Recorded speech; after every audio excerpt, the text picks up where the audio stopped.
নমস্কাৰ। আজি প্ৰজেক্টনো কেনেকৈ বনোৱা হয় সেই বিষয়ে মই এটা থুলমূল আভাস দিম বুলি লৈছোঁ। ইকনমিক্সৰ প্ৰজেক্ট বনাবলৈ হ'লে আমি বিভিন্ন ধৰণৰ টপিক পাব পাৰোঁ।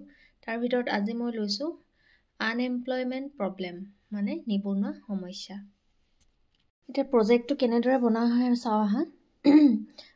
প্ৰথমতে ফ্ৰণ্ট পেজৰ পৰা গৈছোঁ। ফ্ৰণ্ট পেজটো বনাবলৈ হ'লে প্ৰথমতে আমি ডাঙৰকৈ লিখি ল'ব লাগিব ইকনমিক্সৰ প্ৰজেক্ট বুলি। তাৰপিছত আমি যোনটো টপিক লৈছোঁ সেই টপিকটো আমি লিখিব লাগিব। নামটো কি লৈছিলোঁ আমি? প্ৰব্লেমছ অফ আনএমপ্লয়মেণ্ট বা আনএমপ্লয়মেণ্ট প্ৰব্লেম, হয়নে? তাৰে আমি এখন ফটো লগাব লাগিব। তেতিয়াহে কি হ'ব, প্ৰজেক্টটো দেখিবলৈ অকণমান আকৰ্ষণীয় হ'ব। আৰু আকৰ্ষণীয় হ'লে কি হ'ব, মাৰ্কছ পাবলৈ সুবিধা হ'ব। তাৰপিছত লিখিব লাগিব ছাবমিটেড টু ছাবমিটেড বাই। ছাবমিটেড টু মানে হৈছে তুমি প্ৰজেক্টটো কালৈ দিবা, আৰু ছাবমিটেড বাই মানে হৈছে প্ৰজেক্টটো কোনে বনাইছে, মানে তোমাৰ নামটো লিখিব লাগিব, তোমাৰ ৰোল নাম্বাৰ, তোমাৰ গোটেই ডিটেইলছখিনি দিব লাগিব।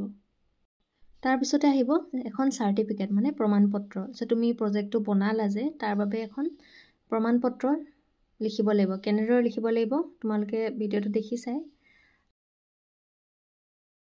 ইয়াৰ পিছতে আহিলে কৃতজ্ঞতা স্বীকাৰ, মানে একনলেজমেণ্ট, মানে তুমি প্ৰজেক্টটো বনাওঁতে তোমাক কোনে সহায় কৰিলে আৰু সেই সহায়ৰ বাবে তুমি কেনেকুৱা ধৰণে কৃতজ্ঞ সেই বিষয়ে তুমি লিখিব লাগিব। আৰু কেনেকৈ লিখিব লাগিব অলৰেডি ভিডিঅ'টোত মই দিয়ে দিছোঁ, জাষ্ট বুজাই দিছোঁ। ইয়াৰ পাছতহে মেইন প্ৰজেক্টটো ষ্টাৰ্ট হ'ব, অৰ্থাৎ সূচীপত্ৰ আহিব।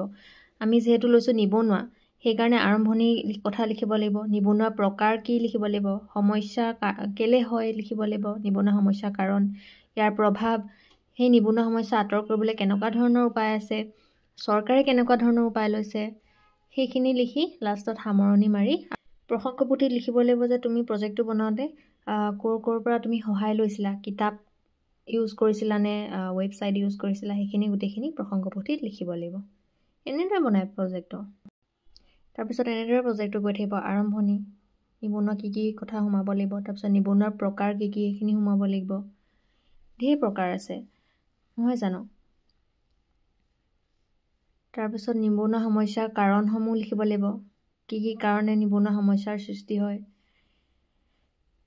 তাৰপিছত ইয়াৰ প্ৰভাৱখিনি লিখিব লাগিব,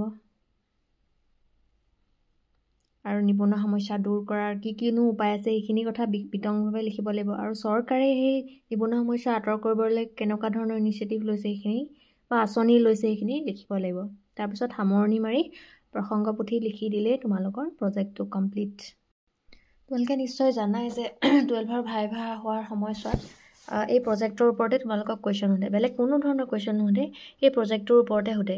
সেইকাৰণে তোমালোকে যিমান চিম্পলি পাৰা প্ৰজেক্টটো বনাবলৈ চেষ্টা কৰিবা, যাতে তোমালোকক সেই প্ৰজেক্টটোৰ পৰাই চিম্পলি কুৱেশ্যন তোমালোকক থ্ৰ' কৰিব পাৰে।